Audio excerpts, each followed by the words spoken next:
Hello,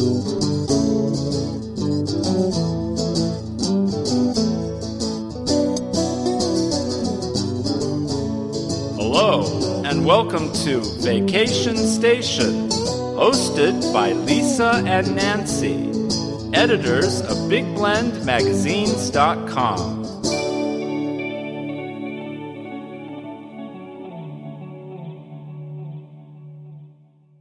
From festivals to farmers markets, boating to kayaking, anacortes-washington, known as A-Town, delivers small-town star power. That's what travel writer Linda Kissam, the diva, says. Well, she says that you know. Well, and she got in a kayak, so this is...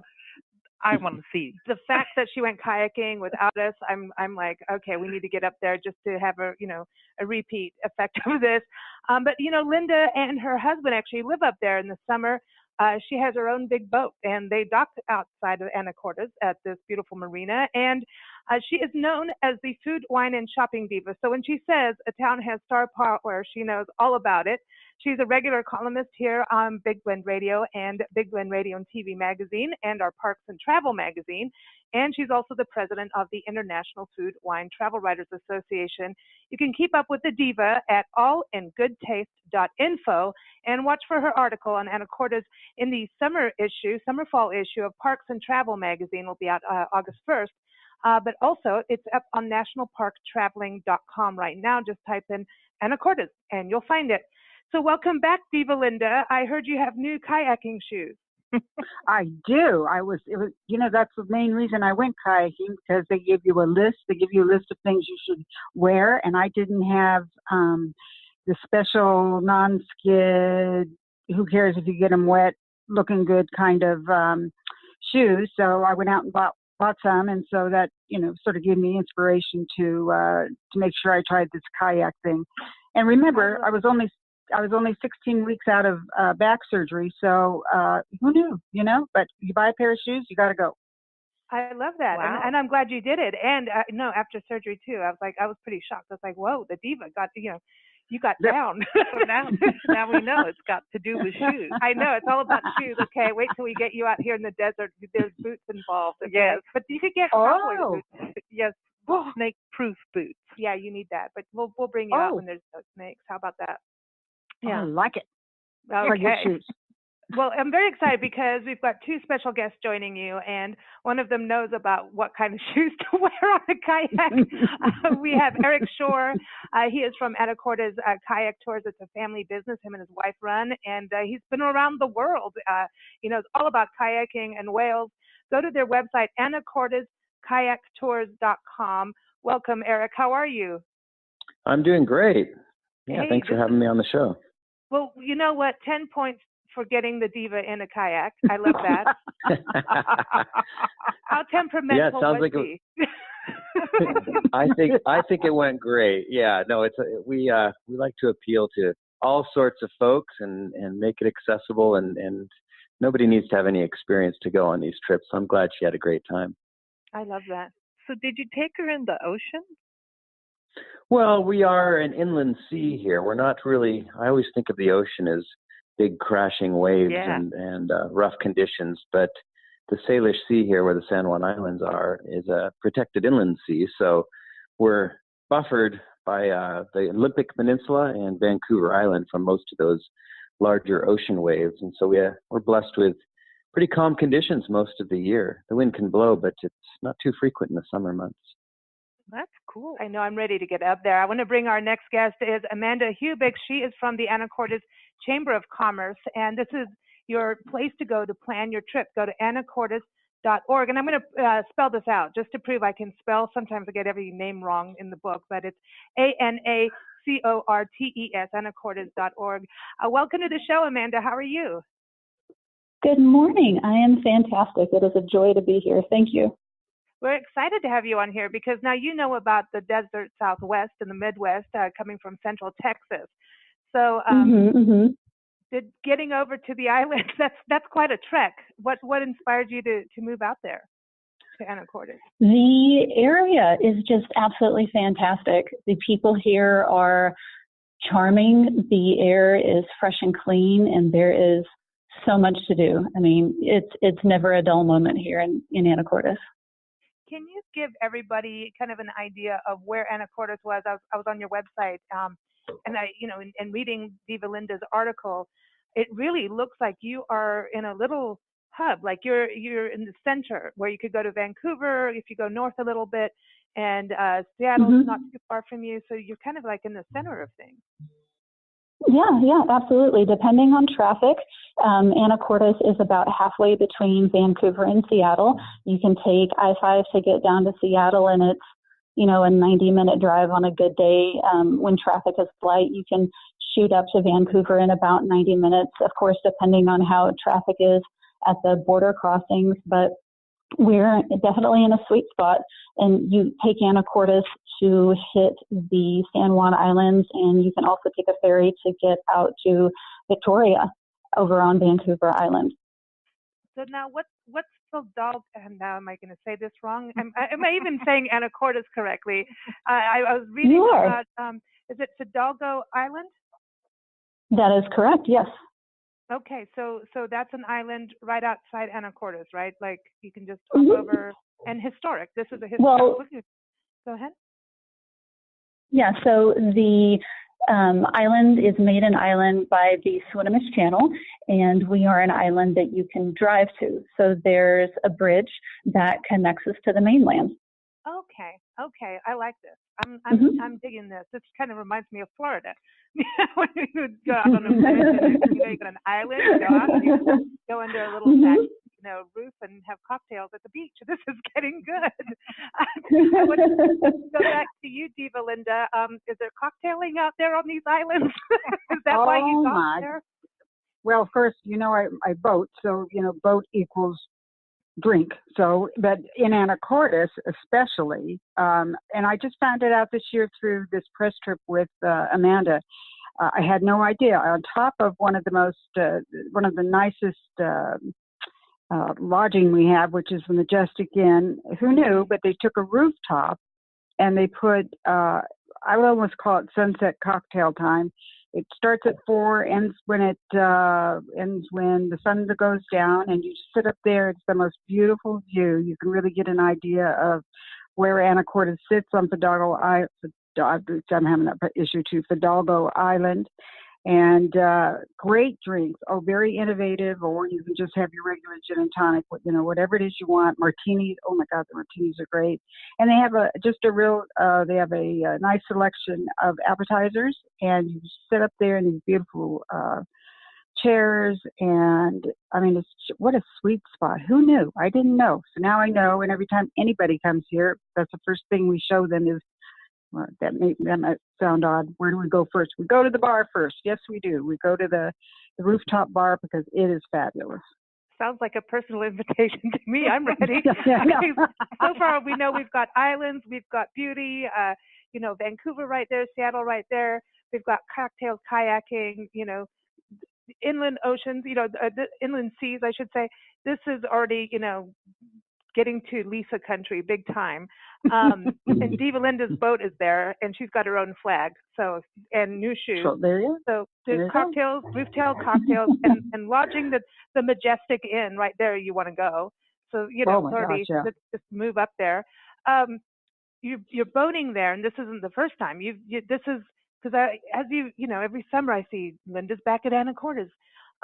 Is there an reason why you keep going there, as boating wise? I know this sounds like a magical place, but for boat owners, why are so many people, I'm not going to say flocking there, but you could be seagulls with a boat. Why are so many boaters going there? Yeah, I'll give you my reason why we're here, and then Amanda can tell you because she has a lot more information about the facilities.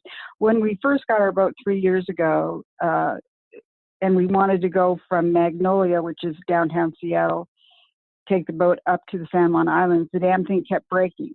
We had a fire, we had an engine stall, we had all sorts of things.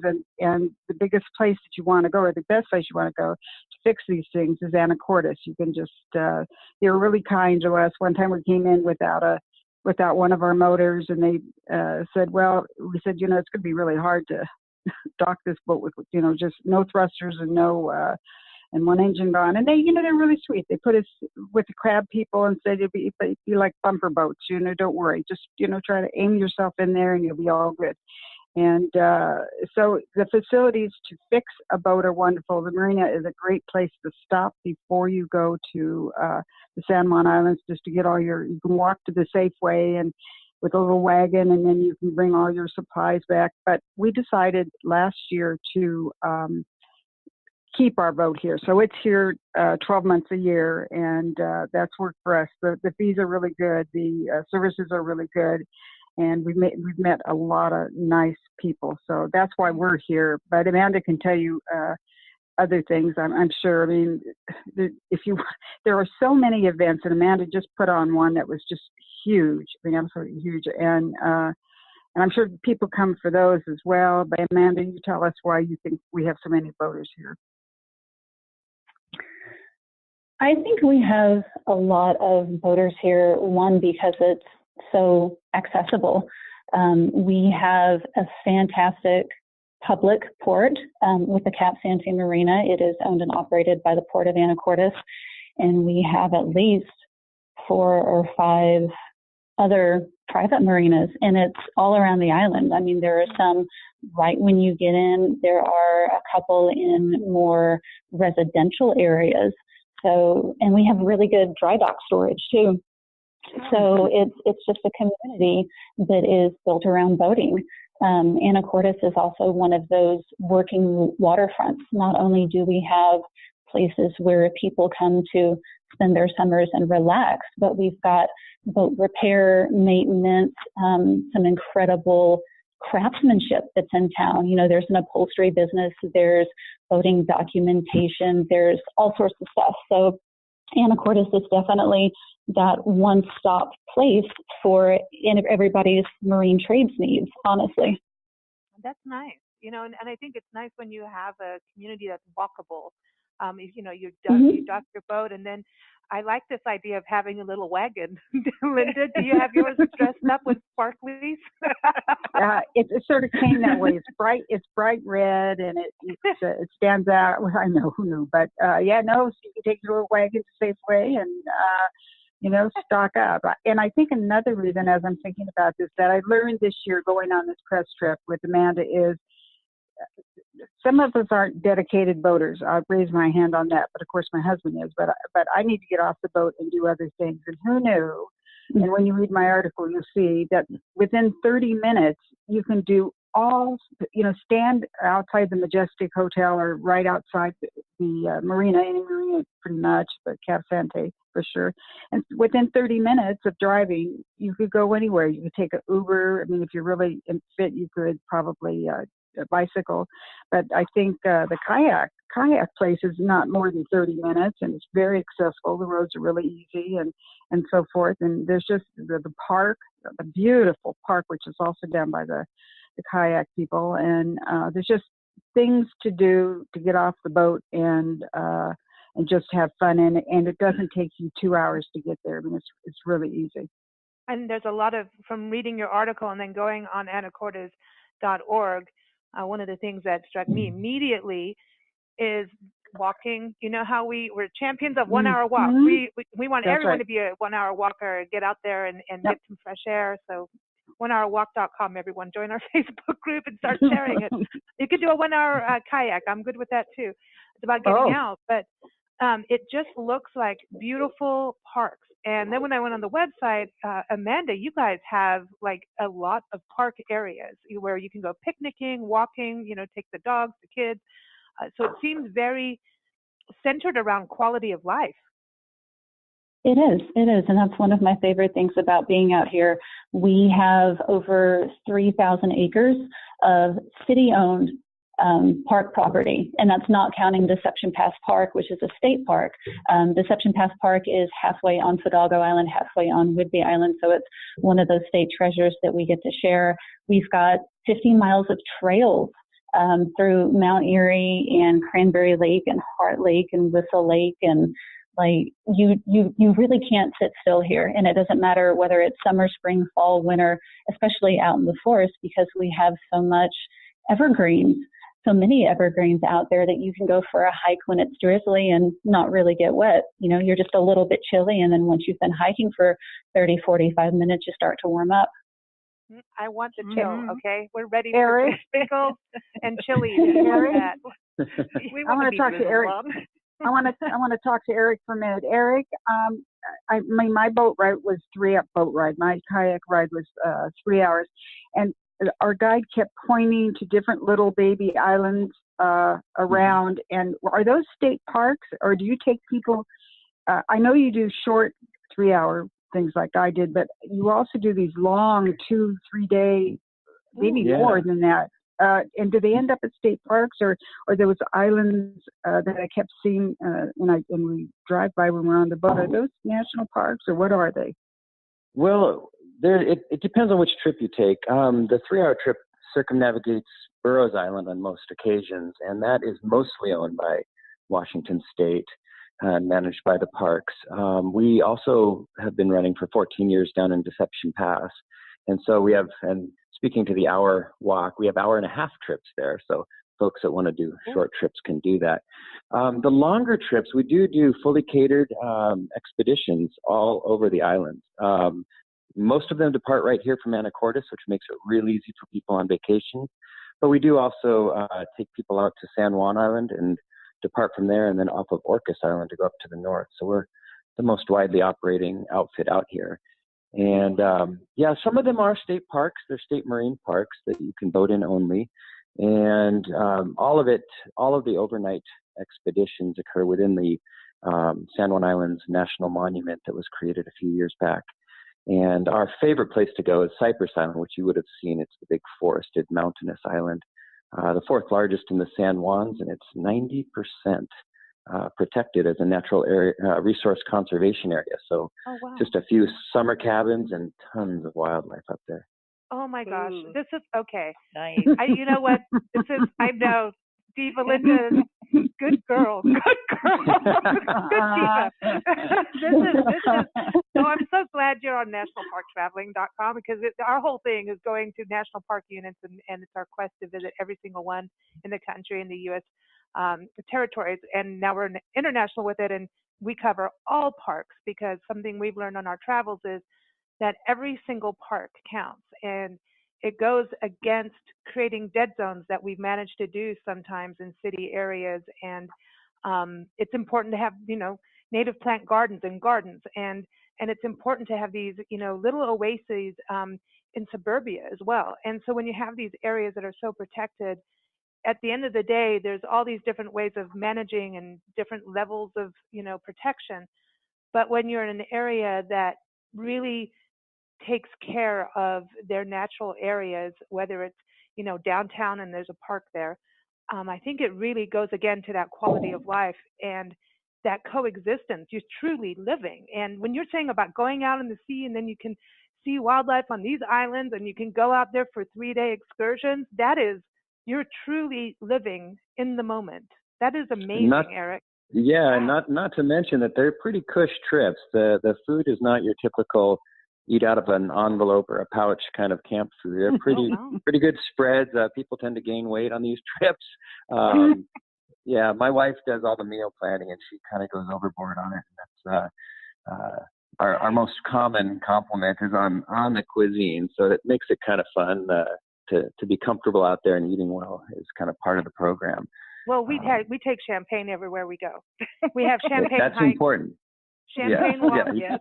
Kayaking. I won't talk about how badly I kayak, but we need to come to you for some help. So that's the thing. We went on the very first kayaking trip we ever did was in a bayou in Louisiana. That was exciting. And there's wildlife there too. I'm just saying, things were hopping in, like snakes and gators and frogs. But this is the important thing. We had a guide, and we learned about everything. What was an invasive plant? What was a good plant? What to do when, gator does come up to your kayak, and, those kinds of things. And it was the coolest thing. Then we went somewhere else to another park, and there was these kayaks. They were massive. We didn't know what we were doing, but we thought, oh, we've already kayaked. We can do anything. Let's go out in the middle of the lake. And I went in circles. Let me tell you, is the most crucial thing when you do things like this. Even hiking trips, I think, is a very important thing because you get to learn the land. If you don't know about, the different plants, some can sting you, some can't. This makes it a better experience, and it's safer, and you won't go around in circles as much as I apparently know how to do. But look at the entertainment factor you provided all the people on the beach. Yeah, I know. When we finally got back to our cabin, everybody was laughing and waving, clapping as I got ashore.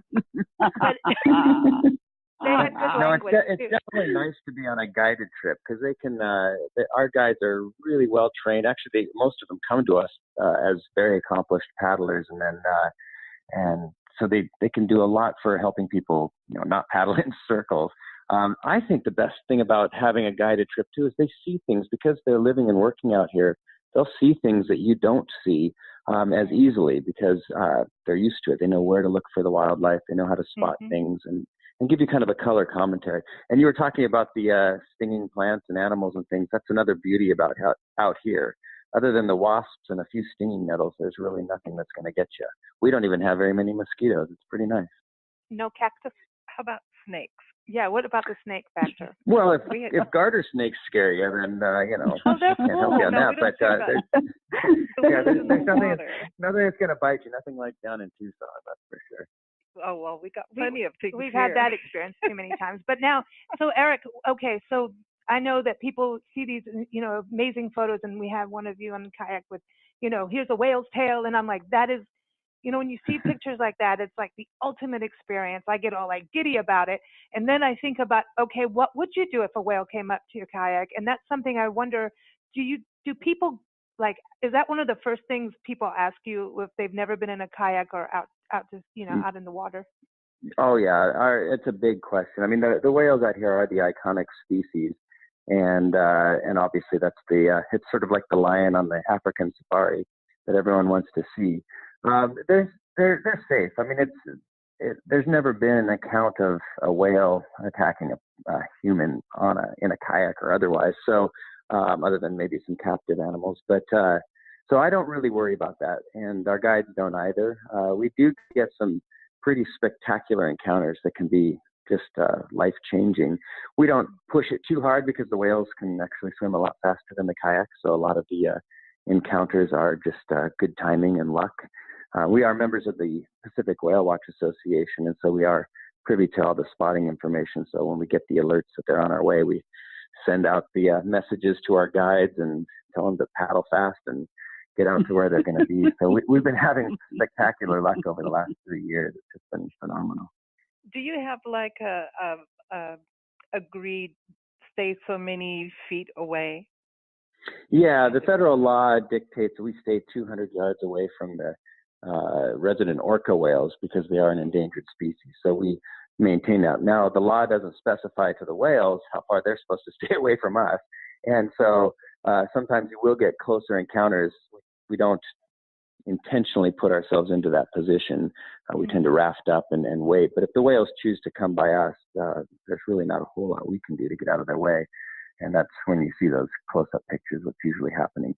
But we try to give all wildlife plenty of space. We don't want to be a negative influence on their lives. Yeah, otherwise they won't be there, And, exactly. And that's the thing. I know you did a lot of whale watching trips on boats, but going in a kayak,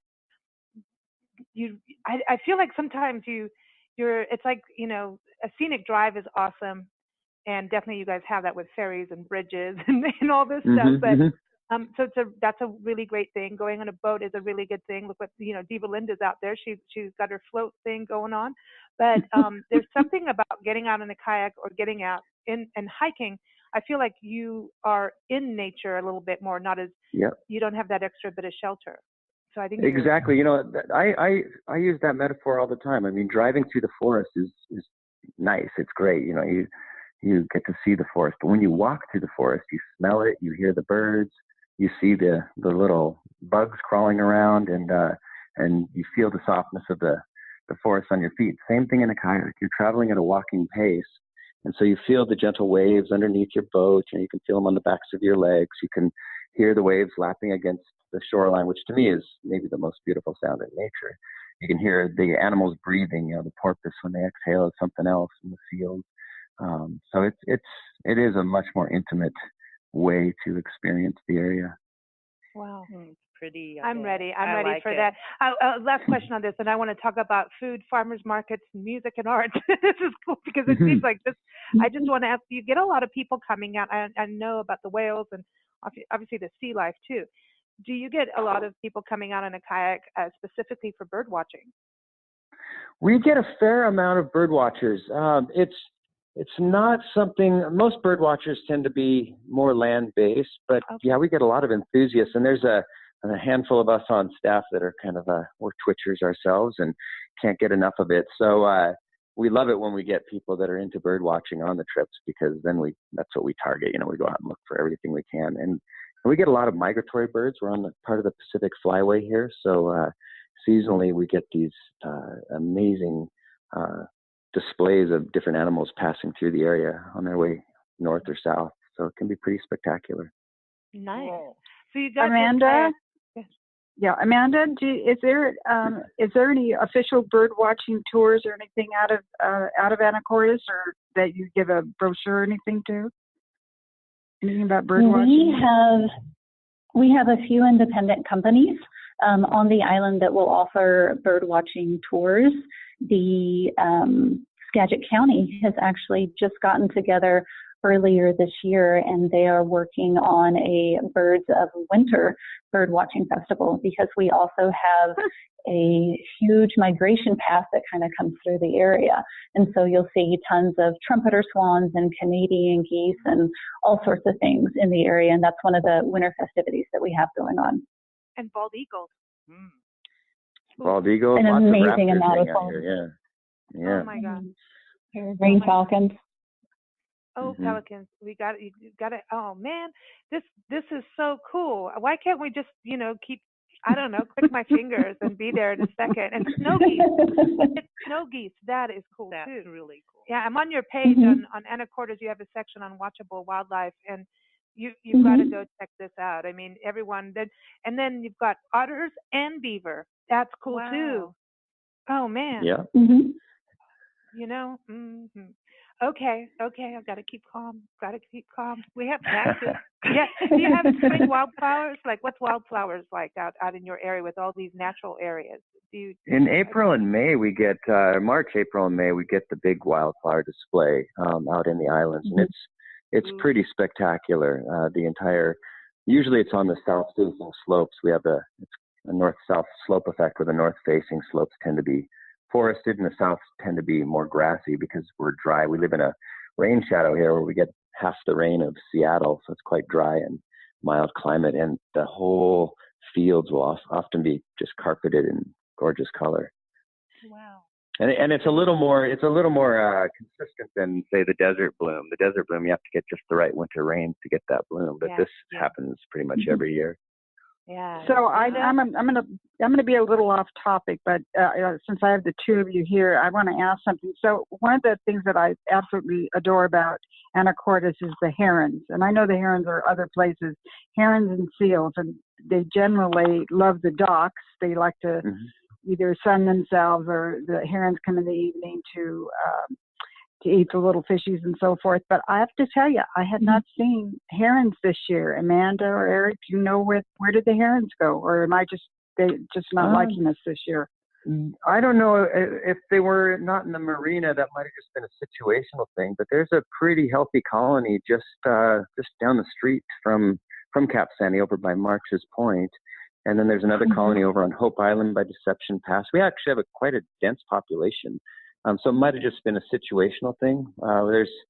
If you go over to the marina that you left on the tour with us, Skyline Marina, there's a couple of regulars that are still down there, and I was just out with the guides yesterday, and we had a bunch of them showing up, about every half mile. Yeah. It's like they forgot us. I hate it. I just hate it. I don't know.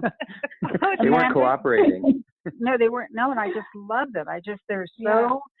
They're kind of Kramer-like, if you've ever watched that show where Kramer sort of struts down the thing. I mean, they're just beautiful. I don't know, Amanda, did they ever come in town? I don't think so, probably. No fishing. We don't ever actually see them in town. No, they usually stay on the shoreline. Yeah, you can have a really good opportunity to see them if you're a little bit closer to where the Guaymas ferry terminal is, over on about 6th Street, where that is. I know that over the spring, I saw a couple of different ones that would stay out, especially when the tide was leaving, and they would, like you said, just kind of strut around in the soils and the sands and stuff that were just exposed. Yeah, there's 2 nesting pairs down in the Skyline neighborhood as well, right above the marina. So in the spring, you can hear their offspring squawking. They're pretty loud. They're sort of like little dinosaurs, really. Yeah, I was going to say, you're right. That's the first time that one let loose, I thought, oh my God, is it dying or what? Is it injured? But no, that's just how they sound. They sound like great big dinosaurs. Anyway, sorry, I was off topic, but I had. No, they're gorgeous. I'm going to go off topic. You said Mm-hmm. Skyline, neighborhood, and we have Skyline neighborhood right here. So I think we have to go. We have to live in Skyline. There you go. It's meant to be. It's a sign. I know. Yeah. It's sounding right here.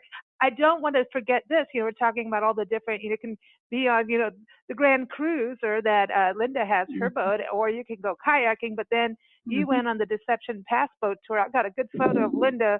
She's like commanding the boat. Oh yeah, that Deception Pass is really something, and we often go through it on our boat, and so I'm really surprised because it can be swirly and stuff, and it's the jet boat was wonderful. Amanda, thank you again for that, and all of us enjoyed that, and it's not very expensive. I think if I'm correct, Amanda, tell me if I'm correct. It's like $40 per person for this 2-hour. Yes, ma'am. Yes, ma'am. Uh-huh. That's not bad. So I mean, that's really affordable, and there's not like 5,000 people. It's like, oh God, if they had 100 seats, I would be surprised. Maybe less than that. Oh no, so I think it's 35 or so. Yeah, it's a nice size. Okay, thank you. And and one of the good things is I was almost not going to go on it because one of our other members had been on a jet boat in Mexico and broke her ribs. One of those things where they went up and they came down really hard. And I thought, oh my God. But I will say this boat was gentle and he didn't do a lot of zooming around, but you got enough to know the power of the boat. So if you think you're going to be being slapped around and stuff, that's not what happens at all. They just need enough power to get under that swirly bridge. So I'm wondering, how do you guys in your kayaks? I know we're talking about the jet boat, but how do you do that? Yeah, well, first of all, that jet boat's awesome because it was built down in New Zealand, or it's based on a New Zealand design, and it's actually made for really rough water. It's not one of those thrill boats like what your friend broke their ribs on. And it does require power to get through there for sure. We actually deal with that current by avoiding it. Our trips go out of Bowman. Yeah, they go out of Bowman Bay. It's our family trips. We take kids as young as 3 years old on that trip. It's nice and short. And we stay in the protected waters of Bowman Bay, and then we go a little north of there. So we're going sort of away from the pass. Some trips, if the currents are just right, we might poke our head around the corner to look at the bridge, but we stay in the calm, protected waters. The nice thing is that there's so much wildlife down there because of those currents that these trips are just chock-a-block with them. And the only time we go into the currents of Deception Pass is when we're training our staff just to get them up to a level that stuff is easy. Because then I figure if they can paddle efficiently in that kind of water and rescue people in that, then our guests are going to be safe no matter what. Yep. So that's what we try to do. That's interesting.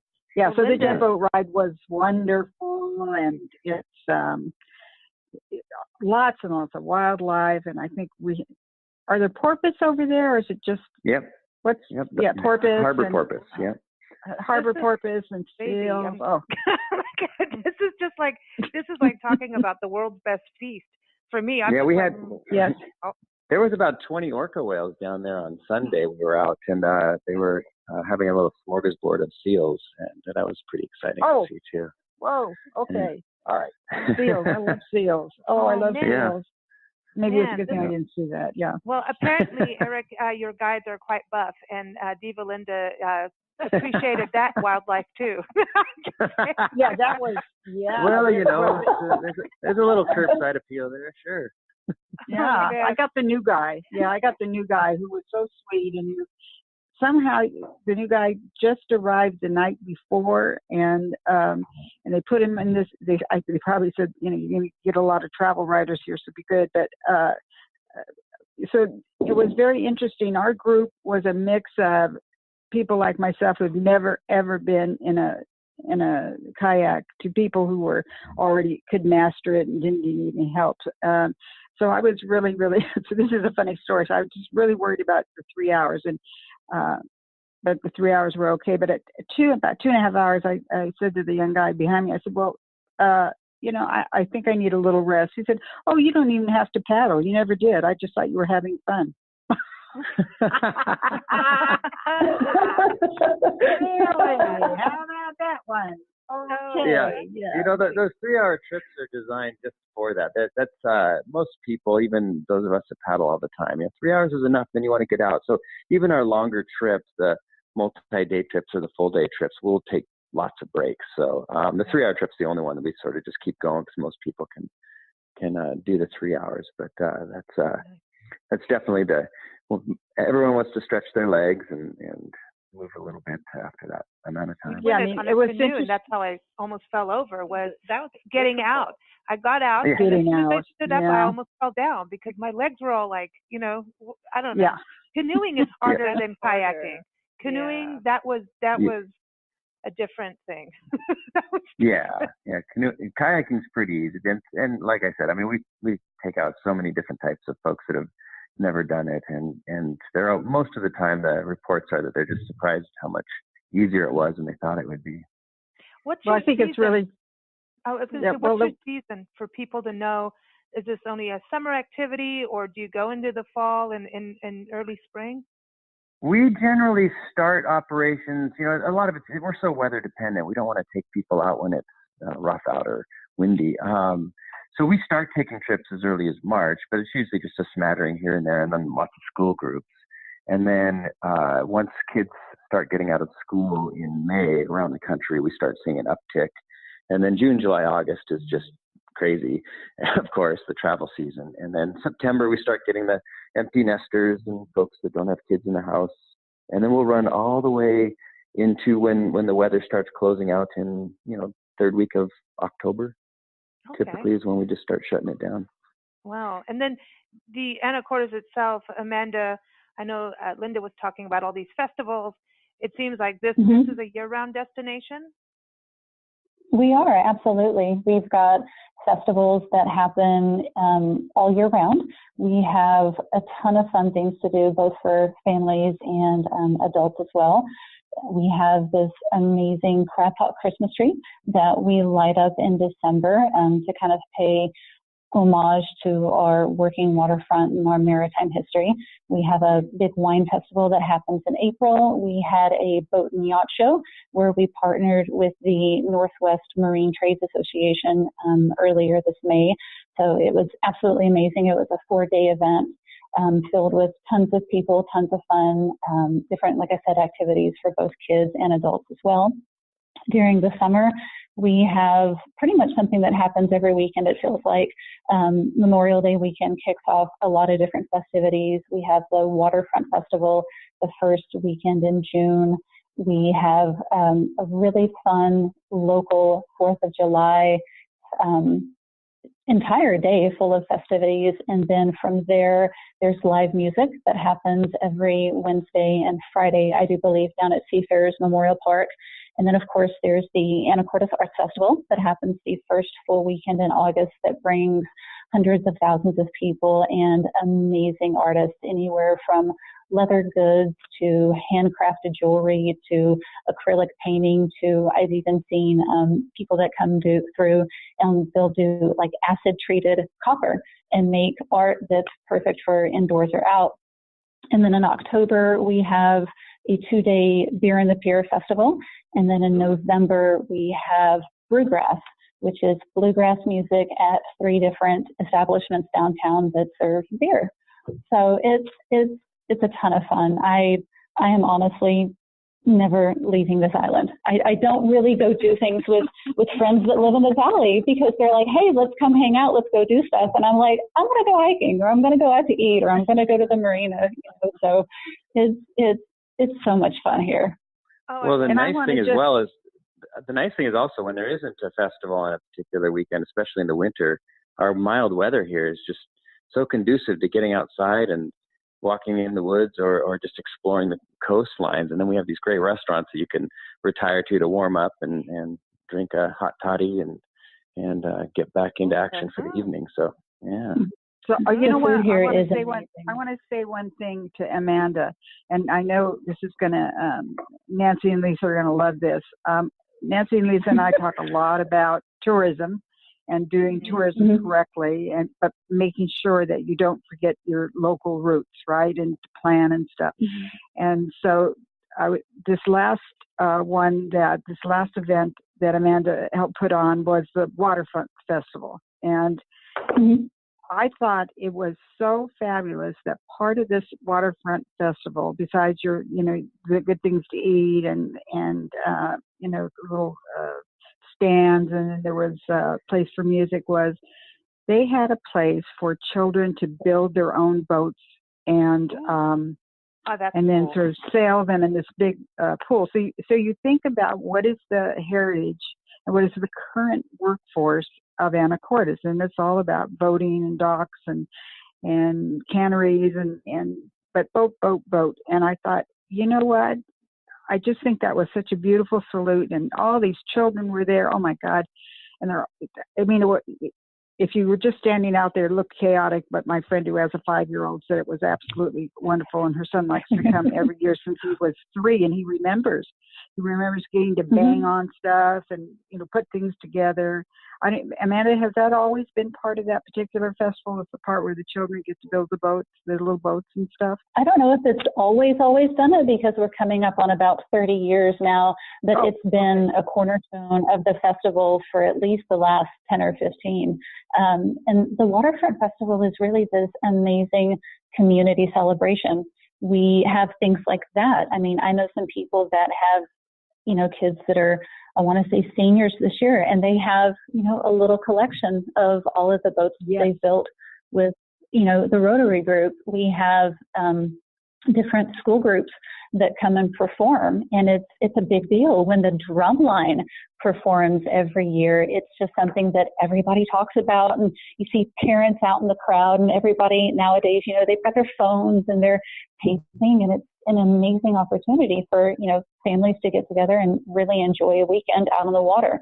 And one of the things that we're really lucky with is that we've got a group of people in town that also volunteer to take families and kids above a certain age out on their boats.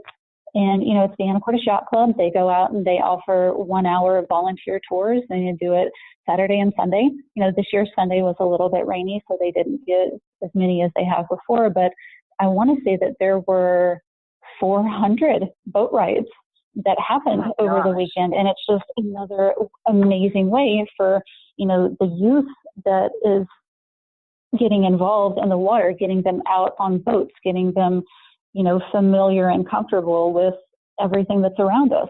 So it's a lot of fun. That is amazing. I think that it's, youth should know what their roots are of their town. And I think when the youth do things like that, then the adults get to learn too. There's something that comes, education goes from, the kids, and that is so much fun, and learning skills, that's a good thing too. Well, being included. It's a big thing. I think this is amazing. What is the downtown like, Diva Linda? Is it like a historic downtown? And did you have good food? It looks like you had good smoothies and good munchies. Did you find any good pickles? I know your pickle crate. Yeah, I know that. Yeah, well, I was going to say at the waterfront thing, they had wonderful lemonade and pickles, just the same. So I feed at the Majestic, which is right in the middle of town. And the most important thing to understand is that the town is flat. So anybody, no matter what your mobility, could stay there and at the Majestic, and then turn to your right and you go one place, turn to your left, you go another. The first thing we did was an art walk in the evening. My goodness, it was packed, and beautiful, beautiful local things. So I think that's the last Friday of every month, if I'm not I think so. I think I'm correct on that. First Friday.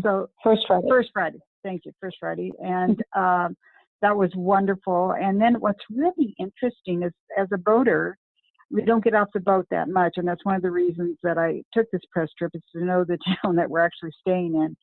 And I found new restaurants that were just wonderful. Right across from the Majestic is something called A-Town Bistro.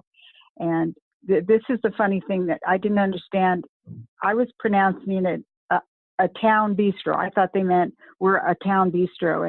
And Hannah said, no, it's a town. And I said, what difference does it really make, actually? And she says, no, the A, and that's, shortened anacortes. Well, then I was like an insider, and that was beautiful. And then I understood stuff. That was really, I don't know. Then you sort of feel like you're, the cool kid that understands it. But anyway, this bistro, I've never seen this before. So you have to go there. They do a clam chowder where they leave the clams in, they don't take the clams out. They're in the shells, and they make it on demand. So it's not like there's a pot of chowder back there that they're churning, and you get it. They started it at 9 a.m. and you get it at 7 p.m. They do. It was just outstanding. And all these little places are not large. They're how many people do you think A-Town could sit, Amanda? Probably 50 to 60 comfortably. Yeah, including the bar. Oh, the bar. Oh my God. Yeah, I'm still salivating, because she says next door, or a little bit down the street, is they have a Bloody Mary bar. I haven't been there yet, but I'm going. So I mean, if you have a shop in a place like this that is dedicated to that, I'm there. Other places that I really like Island Cafe. It's all these are pretty much local. There's no chains. You have to get out of town a little bit to see the chains. But Island Cafe, they have a killer, and I mean a killer breakfast, and for lunch they have a taco salad that I think just can't be beat. And we have one smoothie place in town. It's called Island Smoothie, and it's these two sisters actually, and I don't care whatever you call out, they can make it. But the best thing is they do on-demand lemonade. So if you go in for a lemonade, they make it while you stand there. It's not in some kind of a jar or jug. That to me is just like, wonderful. Everything sounds very, very fresh. Yeah. Everything is fresh. Mm-hmm. Everything's fresh. And the Rockfish Bar and Grill also is, if you're a person that likes fish and chips, you got to go there and share it. Whatever you get, you need to share, because it's such large portions. It's just really, really good. So you could walk the town if you're a moderate walker, and I don't know, what do you say? 30 to 45 minutes if you didn't stop, if you were just walking, would you say, Amanda, if you went down to the pier and then up to the sign? I could probably do it in 20, but if you're strolling, it's probably about a 30-minute walk, because the arch that signifies where downtown is right around 11th Street. So you can walk all the way down to the water. So the Pier 1, where Dakota Creek is, and again, another example of the working waterfront, you go down and just stand there and watch things happen. Yeah. Wow. I think the walking time goes according to how many cocktails you've had. Yeah. That might be true. That could be true. That's it. I think, yeah. Oh, man. Eric, Go ahead. Eric, is there a walkable trail from Anacortes to where you are? Does that big long trail go opposite of where you are? There's that big long trail. It's almost ready. The Guimas Island, the Guimas Channel Trail is pretty close to getting done. They're trying to get through a few pieces of property to get some easements, but once you get on the Guimas Channel Trail, you can walk almost all the way out past around Washington Park, that beautiful park that you saw near us. And then you can go the other way from town, all the way down to Fidalgo Bay and across the water there, which is another nice walk. Or, ride your bike, or kids skateboard down it and things like that. It's a real nice, it's really easy for anyone. Yep, I agree. This is awesome. Diva Linda knows how to pick places. Obviously, all three of you do because you all live there. But absolutely amazing. I'm like, wonderful. I'm just giddy. Both of us. We're like all the wildlife and downtowns and festivals and cocktails, and all the parks and preserves. It just sounds so amazing to me. I want to ask each of you a 1-hour walk question to close this, because we have to, because you're in, it seems like a 1-hour walk paradise. I mean, obviously you can take far longer walks and hikes and things, but I want to know from each of you, if you could take a 1-hour walk, and it could be a festival, it could be an art tour, it could be a museum, but you're going to spend an hour walking with someone alive or passed on, someone you may have always wanted to meet or someone you already know, just to kind of pick their brains. So who would that person be? And where are you going to walk? And we want to know what the gossip is when you're walking. What are you talking about? Because we like gossip. So let's start with you, Amanda, because I know you like to walk and hike and carry on out on the trails. Carry on. That sounds good. No, that's perfect. And I know exactly who I would take with me. I would take my grandma. I would take my dad's mom. She was an avid gardener, and I would walk her up and down the downtown area to just kind of show her the flower baskets and the planters that are along the sidewalks. And then I would take her a couple of blocks over into Old Town. So Old Town is just that. It was the first part of the community that was settled.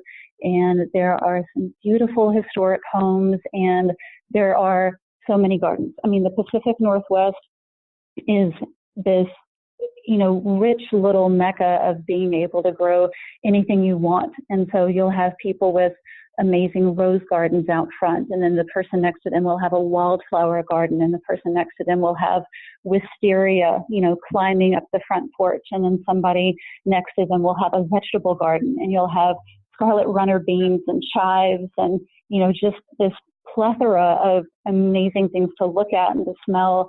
And the gossip would be between me and grandma and anybody that's outside, because especially if it's a Saturday afternoon before 11 in the morning or after 4 o'clock in the afternoon, somebody's out in the yard, and so you'll talk to them about their successes, their failures in the garden this year.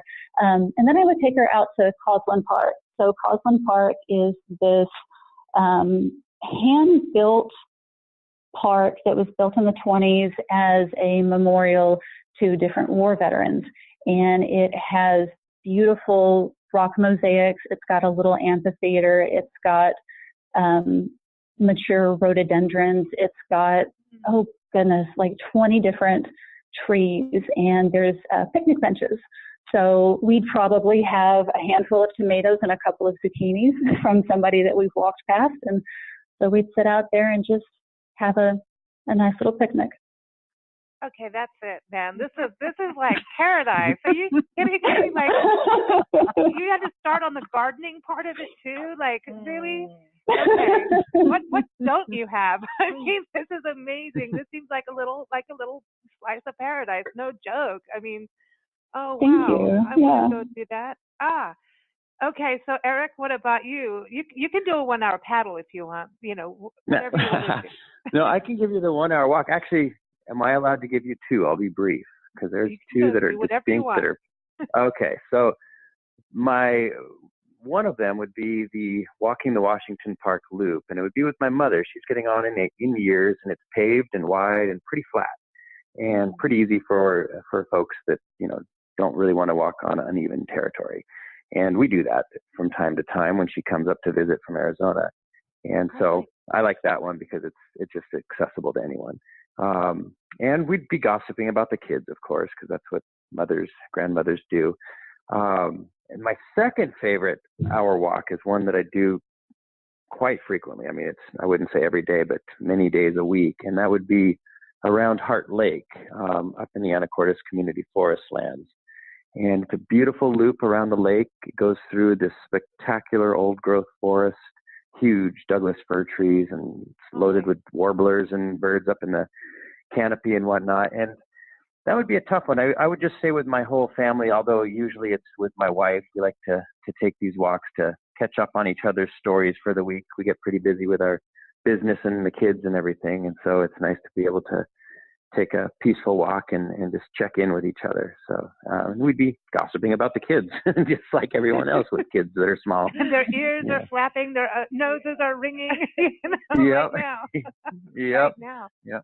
Wow, I'm loving all this nature, and just I feel like there's a lot of fresh air, and that is good. That's good. Linda, Diva Linda, what shoes are you wearing? Let's start with that. For non-skidders. Well, my boat shoes. I've got 4 pairs of boat shoes. Anybody else probably just has one, but I've got 4. So I put on my good boat shoes, and I would like to. You hear that? Well, she had 4 pairs. She had 5. I mean, please.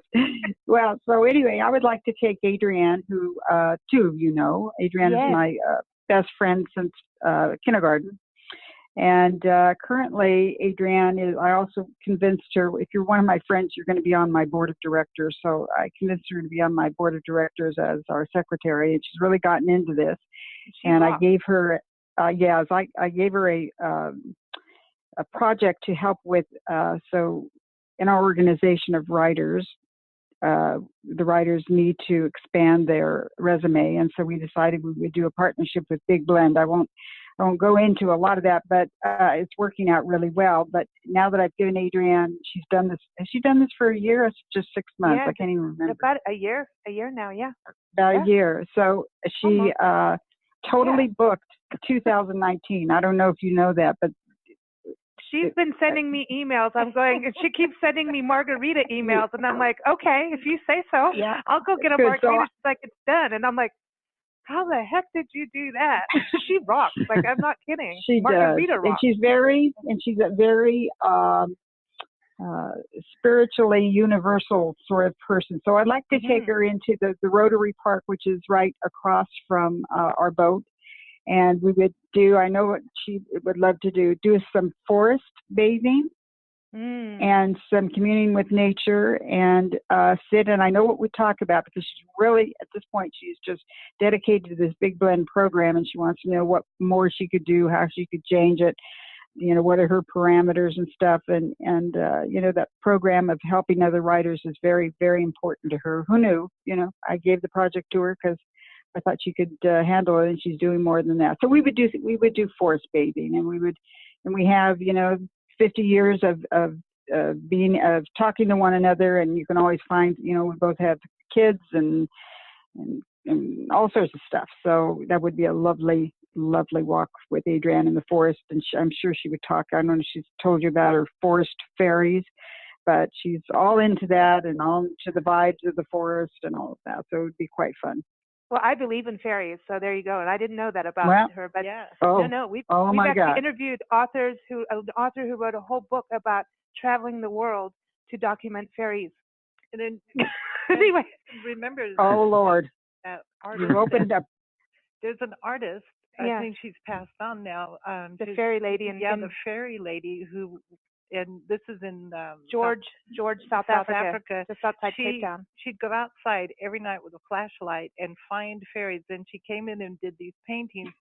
And in every quarter-inch square on the paintings, there's a fairy. But when you look at the painting, you can't see that there's fairies. You have to get a magnifying glass. Oh, would you email her? Would you email that name to me? And then, and to Adrienne, she would just go absolutely nuts. Do you see fairies on the?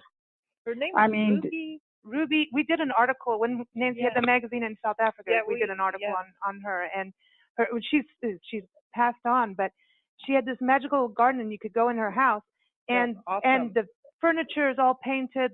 You'd think it's toll painting, but it's not. It is just one of those. And ever since then, I was a kid going in there. That was it. I was into fairies. Yeah. So there you go. So you never know what we're going to talk about on Big Blend Radio.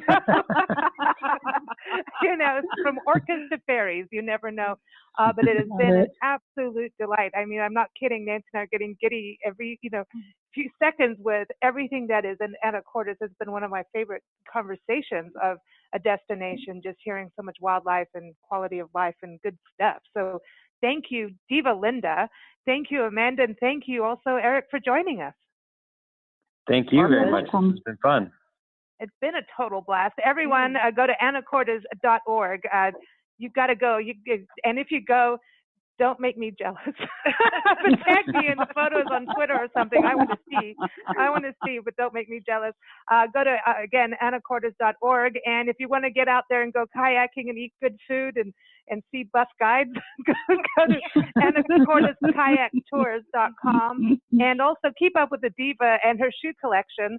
Go to allingoodtaste.info. Again, Diva Linda's article on anacortes is up on nationalparktraveling.com. Just go to the website, type in Diva Linda, and you'll find all her articles. That she's done a lot on the area on the Pacific Northwest because, she likes to hang out in good places, apparently. And it'll also be featured in the August and September issue of Parks and Travel magazine, also available on the same website. I want to thank all of our listeners for joining us and listening to about all these fun places and ferries, because ferries rock, and so do fun places. We air on Mondays through Thursdays, 4 p.m. Pacific time, 7 p.m. Eastern time, and Fridays and Sundays at 11 a.m. Pacific time, 2 p.m. Eastern time. The schedule's up on bigblendradio.com. You can listen as shows go live or anytime on demand. All the links are there to all our different outlets. And we always like to close with some music. So, you're out in the water, and because of this amazing dock area, because Diva Linda's boat is there, Grand Cruiser. You can kayak, you can go on jet boats. You can probably, can you just go out and take a swim in the water, or is it too cold? I just got to ask that. Eric, do you ever do that? It's a little chilly. If my kids don't seem to mind, but their nervous systems aren't fully developed, but it's chilly. That's a good way to put it. I know. Okay. Well, but because of the history of the area too, and the history of the boating history of the area, this song is called Seafaring, and it is by the Madisons, and you can go to madisonsmusic.com. It's off of their album Greener, which goes well with your area too, since it seems very green with trees and forests and all these plants. And so everyone, again, madisonsmusic.com. Thanks for joining us. Here it is, Seafaring.